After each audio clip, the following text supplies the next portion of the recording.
हरे कृष्णा। हरे कृष्णा समस्त भक्तों को हम हार्दिक स्वागत करते हैं आज का कार्यक्रम में। Thank you for joining with अस।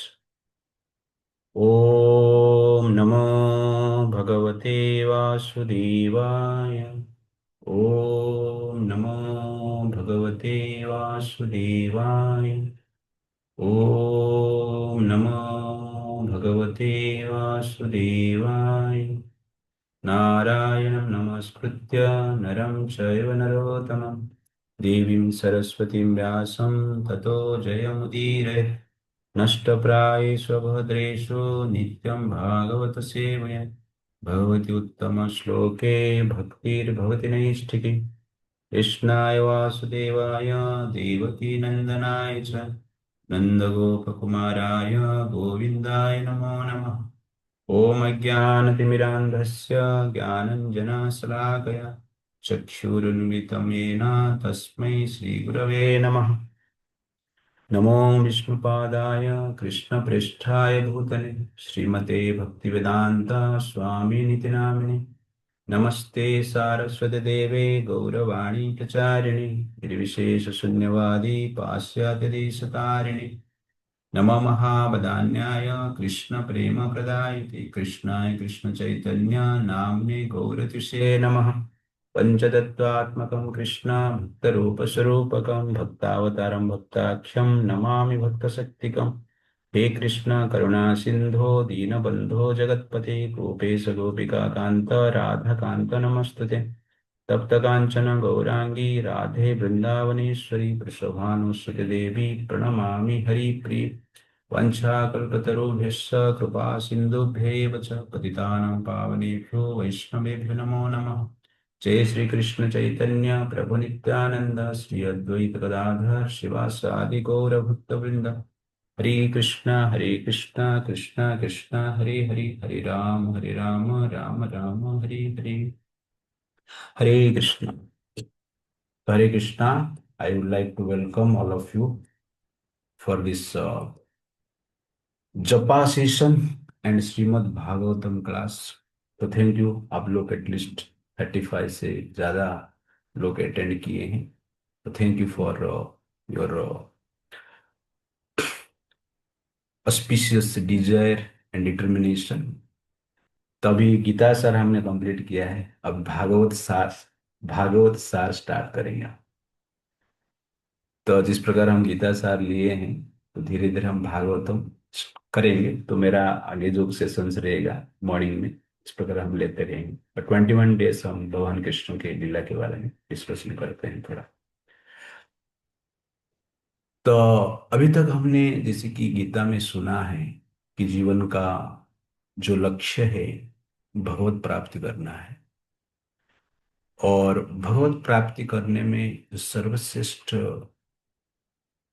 विधि है उसको श्रवण कहा जाता है। तो प्रहलाद महाराज कहते हैं श्रवणम कीर्तनम विष्णु। तो श्रवण करना भगवान कृष्ण के बारे में ये सबसे बड़ा इंपॉर्टेंट एक्ट है मनुष्य समाज के लिए। जैसे कि मैंने आपको बताया कि सुनने से हम बनते हैं। वास्तव में सुनने से हमारा व्यक्तित्व बनता है। कोई कैरियर बनाना है तो सुनना पड़ता है। संसार में कुछ प्रतिष्ठित पद चाहिए तो सुनना पड़ता है। तो ठीक उसी प्रकार भगवत चर्चा जब हम करते हैं, भगवत कथा जब हम करते हैं, वास्तव में भगवान के जैसे हमारा चेतना बनता है। इसलिए ये मनुष्य समाज में सर्वश्रेष्ठ कार्य है। और इस कार्य को हमें करना भी है और प्रचार भी करना है। इसलिए हमें ये श्रवण को अत्यंत ध्यान देना चाहिए। श्रवण और स्मरण ये दोनों ठीक से चलता है तो बाकी चीज अपने आप आएगी। आप सदाचार भी करेंगे, सेवा भी करेंगे, ड्यूटी भी करेंगे, लेकिन पहला श्रवण है और स्मरण है। तो मनुष्य जो इंटेलेक्ट है स्पेशली डिजाइन किया गया है कुछ समझने के लिए। क्या समझने के लिए? आहार निद्रा भय मैथुन, ये चारों से परे कुछ समझने के लिए मनुष्य का इंटेलेक्ट यूज किया गया है, डेवलप किया गया है। लेकिन हम ये इंटेलेक्ट को सिर्फ आहार निद्रा भय मैथुन में रिसर्च करते हैं। ये दुर्भाग्य है। इसका प्रॉपर प्रॉपर यूज क्या है? जब हम भगवत चर्चा करते हैं तो श्रीमद् भागवतम कैसे स्टार्ट हुआ तो आज हम देखेंगे।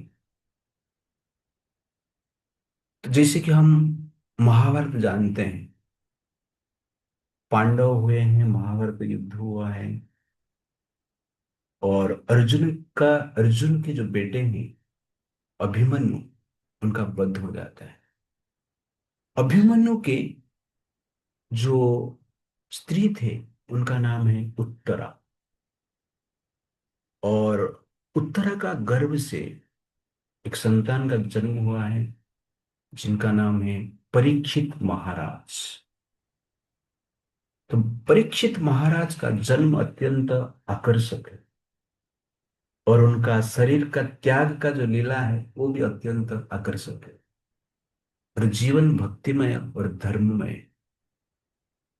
तो अभिमन्यु का मृत्यु के पश्चात और द्रौपदी के 5 पुत्र के मृत्यु के पश्चात पांडवों के वंश में कोई नहीं था। अब सोचिए, युद्ध किया जा रहा है राजा बनने के लिए, धर्म स्थापना करने, और आगे धर्म को आगे लेने के लिए कोई वंश में ही नहीं है, जो कि युद्ध में ही सब समाप्त हो। ये सबसे बड़ा आश्चर्य है। तो उस समय उत्तरा के गर्भ में परीक्षित महाराज थे। तो परीक्षित महाराज गर्भ में थे, लेकिन युद्ध के अंत में अश्वत्थामा ने विचार किया कि पांडवों का वंश ही मैं विनाश कर देगा। इसलिए अश्वत्थामा ने द्रौपदी के 5 पुत्र को मार दिए। उसके पश्चात ब्रह्मास्त्र प्रयोग की, और प्रयोग करके उत्तरा का गर्भ को नष्ट करने की प्रयास किया। तो इस प्रकार कहा जाता है वास्तव में गर्भ नष्ट ही हो गया था। तो ब्रह्मास्त्र जब प्रयोग किया गया, ठीक उस समय उत्तरा ने भगवान कृष्ण को प्रार्थना कर दी, कृष्ण कृष्ण महाबाहो भक्तानां अभयम करो। हे कृष्ण, आप आपका भक्त का उद्धार कीजिए। इस प्रकार भगवान को जो प्रार्थना करते हैं, भगवान स्वयं परीक्षित महाराज को रक्षा करने के लिए उत्तरा के गर्भ में प्रवेश करते हैं। श्रीमद् भागवतम वर्णन करता है कि ये जो थंब आप देख रहे हैं, ये साइज के भगवान हो जाते हैं और उत्तर का गर्भ में जाते हैं, विष्णु के रूप में, चतुर्भुज रूप में चक्र लेके गर्भ को रक्षा करते हैं। तो भगवान की कृपा से परीक्षित महाराज बच गए। उसके बाद परीक्षित महाराज का जन्म होता है। तो परीक्षित महाराज जन्म लेने के पश्चात, तुरंत पश्चात ही जनरली सर्च करते रहते हैं। क्या सर्च कर रहे हैं?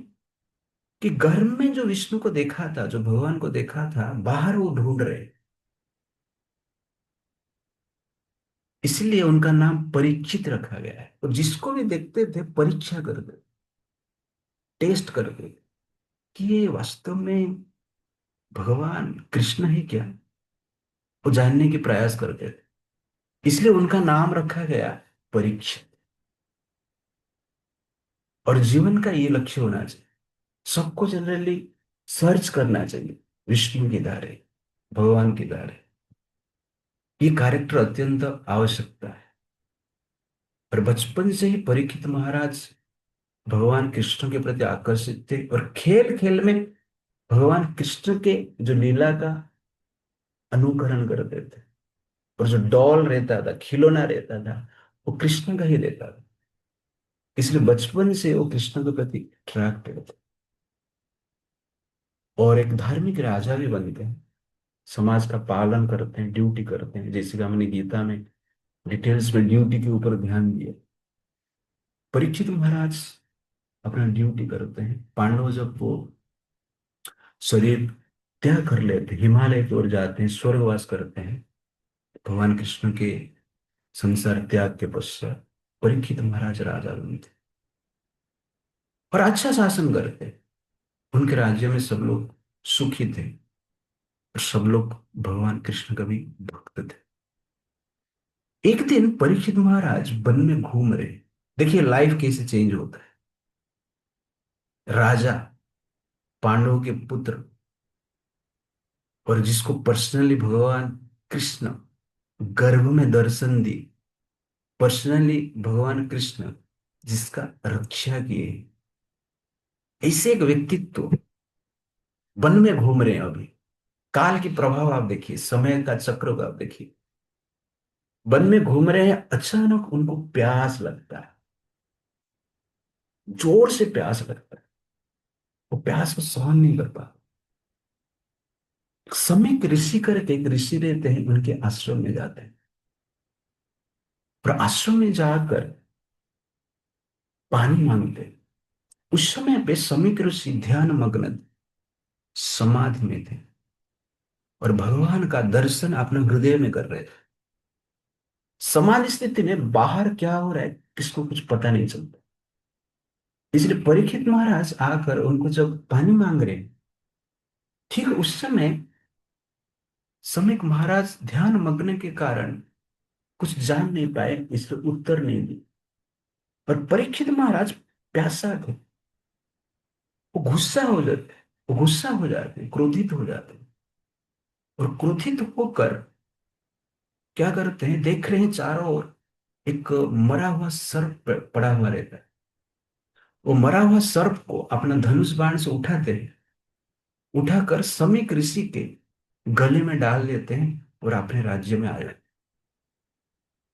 तो इतने बड़े धार्मिक राजा हैं, थोड़ा सा प्यास लगा तो क्रोधित होकर इस प्रकार की एक कार्य कर लेते हैं। समीक ऋषि के एक पुत्र थे, जिसको पता चला कि उनके पिता के गले में कुछ सर्प डाला है, और उस पुत्र का नाम है श्रृंगी। ब्राह्मण थे, पवित्र थे, धर्मात्मा भी थे, सत्यपरायण भी थे, समस्त सर्वगुण संपन्न भी थे। लेकिन काल के प्रभाव से उनको भी गुस्सा आया, और गुस्सा आकर श्राप दे दी कि जिस व्यक्ति ने मेरे पिता के गले में सर्प डाला है, उस व्यक्ति को मैं श्राप देता हूं कि आज से 7 दिन के पश्चात उसका मृत्यु निश्चित है। तो 7 दिन में उसका मृत्यु हो जाएगा। इस प्रकार की एक भयंकर श्राप देते हैं। और पहले ब्राह्मण जब श्राप देते थे, कार्य करता था।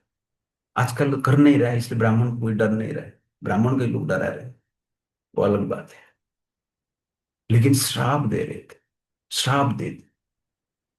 और ये चीज परीक्षित महाराज को पता चला कि श्रृंगी ने श्राप दिया है। और परीक्षित महाराज ये सुनकर विचार करते हैं कि मैं क्या करूं। वो जनरली अपना श्राप को काउंटरएक्ट करने के लिए सक्षम थे, लेकिन वो काउंटरएक्ट नहीं करते। वो सोचते हैं मैंने गलती किया है, क्रोध के वश में गलती किया है, दंड तो मुझे मिलना चाहिए।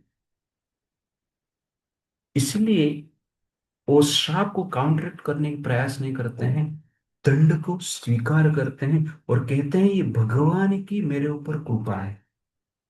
एटलीस्ट भगवान ने मुझे बता दिया कि तेरे पास 7 दिन बाकी है, अब बेटा क्या करना है तू कर ले। वो ऐसा विचार करते। उसके बाद अपना मंत्री को, अपने जो एडवाइजर रहते हैं, सचिव रहते हैं, सबको बुलाते हैं, और पूछते हैं कि मुझे क्या करना चाहिए। अनेक व्यक्ति अनेक आइडिया देते हैं। बाद में ऋषि मुनि के पास जाते हैं, गंगा नदी के तट पर आते हैं, सबको पूछते हैं कि मुझे क्या करना चाहिए, कि मेरा जीवन का 7 दिन बाकी है, ये 7 दिन में मुझे क्या करना चाहिए, आप मुझे बताइए।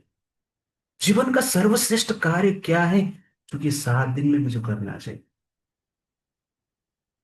तो सब लोग कहते हैं कि आप योग कीजिए, कोई कहता है कि ध्यान कीजिए, कोई कहता है कि दान दीजिए, कोई कहता है कि यज्ञ कीजिए। तो उस समय पे सुखदेव गोस्वामी आते हैं, जो भगवान व्यास देव के पुत्र है। व्यास देव ने हमारा समस्त धर्म शास्त्र को लिखे हैं। वेद शास्त्र को लिखे, भागवतम को लिखे। उनके पुत्र हुए हैं सुखदेव गोस्वामी। उनके बारे में मैं नेक्स्ट टाइम बताऊंगा। तो सुखदेव गोस्वामी वहां पर आते हैं, जो कि जन्म से ही भगवान कृष्ण के भक्त रहते हैं और निर्वस्त्र घूमते हैं। एजिटेशन नहीं रहता, इसलिए निर्वस्त्र घूम सकते हैं। क्योंकि आत्मा, आत्मा के आधार पर है, लेवल पे आत्मा को देखते हैं। शरीर उनके लिए वस्त्र है, जैसे हम वस्त्र पहन के घूमते हैं बिना हिचकिचाहट से, क्योंकि वस्त्र पहने। वैसे ही सुखदेव गोस्वामी शरीर को वस्त्र मानते हैं, इसलिए वस्त्र पहन के बिना संकोच से वो घूमते हैं। और सबके हृदय में शरीर को जब देखते हैं, वस्त्र को देखते हैं, अट्रैक्शन नहीं होता, लस्ट फीलिंग नहीं आता है उनको। इसलिए वो निर्वस्त्र घूम सकते हैं। तो जिसके हृदय से लस्ट फीलिंग जा चुका है, वो निर्वस्त्र घूम घूम सकते हैं। और संसार में ऐसा कोई कर नहीं सकता है, वेरी रेयर। तो इस लेवल के साधु है, आप सोचिए। तो वहां पर आते हैं और परीक्षित महाराज उनका सत्कार करते हैं, पूजन करते हैं, बाकी ऋषि मुनि भी उनको ग्रहण करते हैं। वो 16 साल का लड़का जैसे ही दिखते हैं। और आकर परीक्षित महाराज जो पूछते हैं कि मेरा अभी कर्तव्य क्या है, और उस कर्तव्य में सुखदेव गोस्वामी कहते हैं कि वास्तव में आपका कर्तव्य क्या है। वो कहते हैं, एतावान सांख्य योगाभ्याम स्वधर्म परिनिष्ठाय जन्म लाभ पर पुंसाम अंते नारायण स्मृति। वो कहते हैं, हे परीक्षित महाराज, एतावान सांख्य योगा, सांख्य योग के द्वारा, अष्टांग योग के द्वारा, कर्म योग के द्वारा, स्वधर्म का पालन करने के द्वारा जो चीज प्राप्त करने की लोग इच्छा करते हैं, वो चीज वास्तव में किससे मिलता है? जन्म लाभ पर पुंस अंते नारायण स्मृति। अंत काल में भगवान नारायण का स्मरण करना चाहिए। ये जनरली जीवन का परम लक्ष्य है, और कुछ नहीं। ये सांख्य योग का भी लक्ष्य है, अष्टांग योग का भी लक्ष्य है, कर्म योग का भी लक्ष्य है, धर्म का भी लक्ष्य है, सबका लक्ष्य है। और सब समस्त साधु संत का ये जनरल क्या है? सर्वश्रेष्ठ निर्णय। इसलिए आप अंत नारायण स्मृत भागवतम सुन। तो ये सुनकर परीक्षित महाराज खुश होते हैं, और 7 दिन 7 रात बिना खाए बिना पिए क्या करते हैं? श्रीमद् भागवतम सुनते हैं। और श्रीमद् भागवतम का स्पेशलिटी क्या है? कृष्ण सुधाम उपगते धर्म ज्ञान आदि विष कलो नष्ट दृशा एष पुराण अर्क अधुनाओदित। कृष्ण सुधाम उपगते, भगवान कृष्ण जब इस धाम से, धरती से जब वैकुंठ गए, गोलोक चला गए, धर्म ज्ञान आदि विषय, क्योंकि भगवान कृष्ण चला गए इसलिए उनके पीछे धर्म भी चला गया, ज्ञान भी चला गया। इसलिए कलयुग में धर्म नष्ट हो गया, ज्ञान नष्ट हो गया। लेकिन क्या हुआ? कलो नष्ट दृश्यम में स पुराणार्क अधुना उदित। तो कलयुग में हर व्यक्ति का जो दृष्टिकोण है, धार्मिक दृष्टिकोण है, भक्ति का दृष्टिकोण है, ज्ञान का दृष्टिकोण है, नष्ट हो गया है। कलो नष्ट दृशामेश पुराण अर्क अधुना उदित। इस श्रीमद् भागवतम महापुराण का उदय हुआ है कलयुग में। इस प्रकार सूर्य का उदय होता है, इसलिए पुराण अर्क कहा गया। अर्क मतलब सूर्य। तो ये सूर्य रूपी महापुराण उदित हुआ है कलयुग में, लोगों को एक स्पेशल दृष्टिकोण देने के लिए, लोगों को एक ट्रांसेंडेंटल विजन देने, लोगों को संस्कार देने के लिए, लोगों के भीतर जो दुराचार है उसको सदाचार में परिवर्तन करने के लिए, लोगों को वास्तव में जीवन का ज्ञान प्रदान करने के लिए इस श्रीमद् भागवतम का जन्म हुआ है। अधुना उदित, आधुनिक युग में उदित हुआ है, अभी अभी उदित हुआ है। जिस प्रकार सूर्य के उदय के पश्चात अंधकार नष्ट हो जाता है, सूर्य ही संसार का पूरा अंधकार पूरा रूप में नष्ट कर सकता है, बाकी एलईडी बल्ब नहीं कर सकता। ठीक उसी प्रकार इस श्रीमद् भागवत महापुराण है, वास्तव में हमारा जो हृदय अंधकार है कंप्लीटली विनाश कर सकता है। ये इतने पावरफुल है। और ये कौन है? ये स्वयं कृष्ण जैसे ही है। कृष्णा ही श्रीमद् भागवतम के रूप में जन्म ले। इसलिए जब हम कृष्ण के साथ रहते हुए जिस प्रकार का भाव होना चाहिए, ठीक उसी प्रकार श्रीमद् भागवतम पढ़ते समय सुनते समय वैसे भाव भाव होना चाहिए। वास्तव में भगवान का संग मतलब भगवान का रूप का दर्शन नहीं है। भगवान का संग मतलब भगवान का कथा का श्रवण है, वास्तव में वो दर्शन है। इसलिए हमारा शास्त्र को दर्शन भी कहा गया है, दर्शन शास्त्र कहा गया है। क्योंकि ये शास्त्र के द्वारा आप भगवान का दर्शन कर सकते हैं, और वास्तव में भगवान का दर्शन शास्त्र से ही होता है। कृष्ण तो उस समय पे भी थे, द्वापर युग में, लेकिन सब लोग उनको भगवान के रूप में दर्शन नहीं कर पाते। जो भागवतम का दर्शन किया है, जो शास्त्र का दर्शन किया है, वास्तव में कृष्ण का दर्शन ठीक से कर पाते। इसीलिए जब हम भागवतम सुनते हैं, पढ़ते हैं, स्टडी करते हैं, भगवान के साथ रहते हैं, इतना इंपॉर्टेंट है। इसलिए मैं आपको स्पेशल रिक्वेस्ट करूंगा कि आप प्रतिदिन जो सुन रहे हैं, सुनने के लिए आएंगे, एटलीस्ट आप भगवान के साथ बैठने के लिए आए, भगवान का संग करने के लिए आए। इसी भाव से प्रिपरेशन होके हमें आना चाहिए, और वीडियो में आना चाहिए। That is very very important. At least दो चार दिखना चाहिए, तो कुछ कुछ दिख रहे हैं, थैंक यू। तो ये जनरली क्लैरिटी है। और वास्तव में संग शास्त्र का होता है, और शास्त्र का संग और भगवान का संग में कोई अंतर नहीं। इसलिए हम शास्त्र पठन को सीरियसली लेना चाहिए। इसलिए पहले देखेंगे ना, शास्त्र जब लोग पढ़ते थे तो स्पेशल आसन पे बैठते थे, उसमें स्पेशल शास्त्र को रखने के लिए भी एक आसन रहता था। और स्नान करके अच्छा ड्रेस पहनकर, तिलक लगाकर, लेकिन समस्त प्रकार की क्लीननेस मेंटेन करके वो शास्त्र पढ़ते थे। आजकल हम लेके बैठ जाते हैं, वो अलग बात है, चलेगा। But this is the reality. हमें इस प्रकार के भाव से बैठना चाहिए। पुराण और अधुना उदित, परीक्षित महाराज ये सुन रहे हैं भागवतम। और भागवतम क्या है?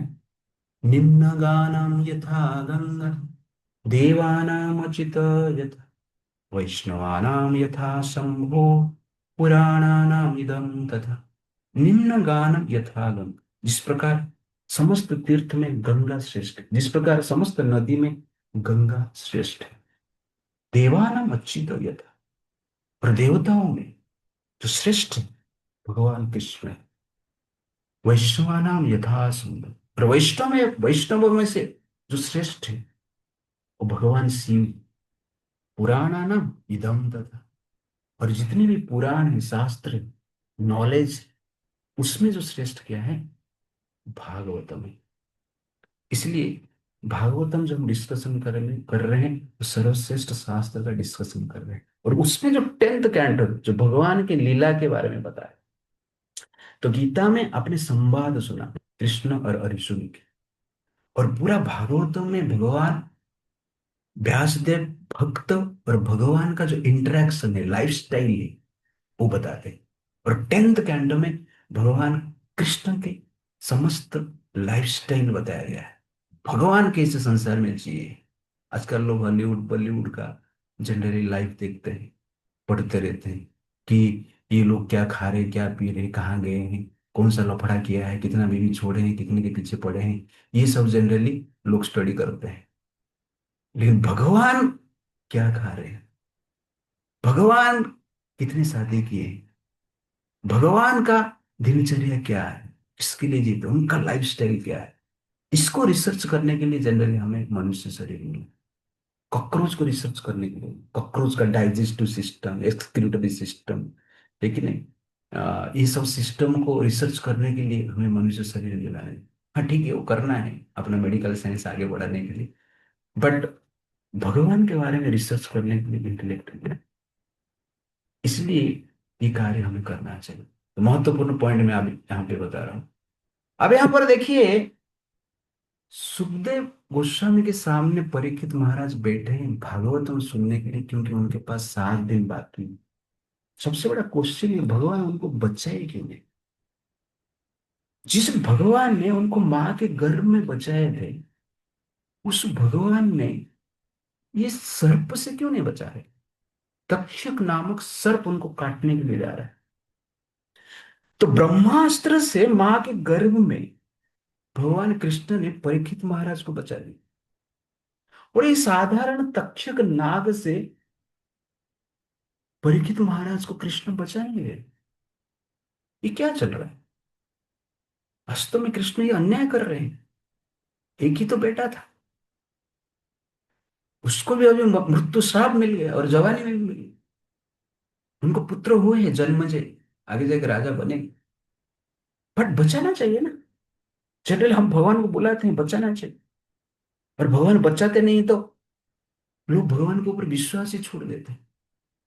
लेकिन यहां पर एक देखिए, जिस पर्सनालिटी स्वयं भगवान को मां के गर्भ में देखा, वो पर्सनालिटी अभी भगवान की कथा सुनने के लिए बैठा, और भगवान को प्रार्थना भी नहीं कर रहे हैं, भगवान मुझे थोड़ा बचा दीजिए, ये तक्षक नाग आने वाला है। प्रार्थना भी नहीं कर रहे हैं, भगवान का कथा सुनने के लिए बैठ गए और मरने के लिए रेडी हो गए, शरीर त्याग करने के लिए रेडी। ये क्या क्या एग्जैक्टली ये क्या है? ये क्या संदेश देता है? ये संदेश ये देता है कि वास्तव में जीवन का लक्ष्य जो है, जीना नहीं, शरीर को जिंदा रखना है, आत्मा को वैकुंठ में पहुंचाने के, और कुछ नहीं। तो परीक्षित महाराज को कृष्ण के चक्र बचा लिया, और परीक्षित महाराज ने भौतिक शरीर धारण करके संसार में आ गए, और संसार में अनेक स्ट्रगल के साथ भक्ति की। लेकिन श्रीमद् भागवतम जो सुनते हैं, वो भी बचाता है। किसको बचाता है? आत्मा को बचाता है। चक्र शरीर को बचा ले, और श्रीमद् भागवतम ऐसा एक चक्र है जो कि जन्म मृत्यु का चक्र से हमें बचा लेता है। This is Shrimad Bhagavatam. तो श्रीमद् भागवतम आत्मा का प्रोटेक्शन करता है। और रियल प्रोटेक्शन क्या है जीवन में? शरीर का रक्षा करना रियल प्रोटेक्शन नहीं है। इस लीला के द्वारा भगवान कृष्ण बचाना चाहते हैं कि शरीर का रक्षा करना रियल प्रोटेक्शन नहीं है, वास्तव में आत्मा का रक्षा करना रियल प्रोटेक्शन है। इसलिए श्रीमद् भागवतम वास्तव में सुदर्शन है। वास्तव में जो अस्त्र है कि हमें जन्म मृत्यु का चक्र से बचाता है। इसलिए हमें श्रीमद् भागवतम को सुनना है, और भगवान का नाम आप लोगों ने स्मरण किया है, अंत नारायण स्मृति। इसलिए हमें करना है ये, आत्मा को बचाने के लिए करना। और ये सबका सबसे बड़ा प्रायोरिटी होना चाहिए। इसलिए भगवान कृष्ण इस लीला के द्वारा परीक्षित महाराज के द्वारा बता रहे हैं कि आपका जीवन का प्रायोरिटी क्या होना चाहिए। समय चला गया, किसका 15 साल चला गया, किसका 20 साल चला गया, किसका 30 साल चला गया, किसका 50 साल चला गया, किसका 60 साल हो गया रहे, लेकिन हमारा आत्मा को बचाना इम्पोर्टेंट है। इसलिए श्रीमद् भागवतम जब हम सुनते हैं, वास्तव में हम स्वयं को बचाते हैं। Therefore, Shrimad Bhagavatam is more powerful than Sudarshan चक्र। सुदर्शन चक्र शरीर को बचाता है, लेकिन आत्मा को भागवतम बचाता है। इसलिए हमें भागवतम को सुनना चाहिए प्रतिदिन। हरे कृष्णा कृष्णा कृष्णा हरे हरे, हरे राम राम राम हरे हरे। तो यहाँ पर हम समाप्त करते हैं। कुछ क्वेश्चन रहेगा तो हम लेंगे, और रिफ्लेक्शन हम हर बार लेंगे। अब रिफ्लेक्शन आपको बताना है, लेकिन एक पॉइंट मैं आपको बताना चाहता हूँ यहाँ पर, कि ये जो श्लोक है आप लोग लिख लीजिए या फोटो उठा लीजिए। ये नंबर लिख के फाइंड भी कर सकते हैं। ये श्लोक आप याद कीजिए। तो प्रतिदिन मैं एक श्लोक दूंगा, प्रतिदिन नहीं तो बीच बीच में दूंगा। एटलीस्ट हफ्ते में एक बार एक श्लोक या 2 श्लोक आप याद रखिए। तो मेरे पीछे आप लोग दोहराने की प्रयास कीजिए आपके रूम में ही। एतावान सांख्य योगाभ्याम। ओके, तो एक जन को मैं यहाँ पे लेकर आता हूँ, हम ये सिस्टम में फॉलो करेगा। स्मिता माता जी, आप अनम्यूट कीजिए, मेरे पीछे आप बोलिए, और आप लोग अपने घर पे बोलिए। एक साथ सबका आवाज आएगा तो ठीक से सुनाई नहीं देता है, इसलिए एक जन बोलेंगे और आप अपने ये करते रहिए, तो बीच बीच में इसे मैं सबको बताऊंगा। एतावान सांख्य योगाभ्याम एतावान् साङ्ख्ययोगाभ्याम् स्वधर्म परिनिष्ठया स्वधर्मपरिनिष्ठया जन्म लाभ परा पुंसाम जन्मलाभं परं पुंसाम् अन्ते नारायण स्मृति। मन्ते नारायणस्मृतिः। तो इस वर्ष को आप लोग को ये हफ्ते में याद कीजिए, या 2-3 दिन में याद कीजिए। तो कल हम मिलेंगे, जिसको जो याद किया है, ये वर्ष पहले हम स्टार्ट करेंगे, उसके बाद भागवतम क्लास स्टार्ट करेंगे। ठीक है, तो इस प्रकार प्रतिदिन इस प्रकार हम कंटिन्यू रखेंगे। तो डेली याद नहीं रह रहा है, तो एटलीस्ट हफ्ते में भी एक बार एक श्लोक याद रखेंगे तो बड़ी बात है। हरे कृष्णा। तो यहाँ हरे पर हम समाप्त करते हैं, रिफ्लेक्शन और क्वेश्चन आंसर रखते हैं।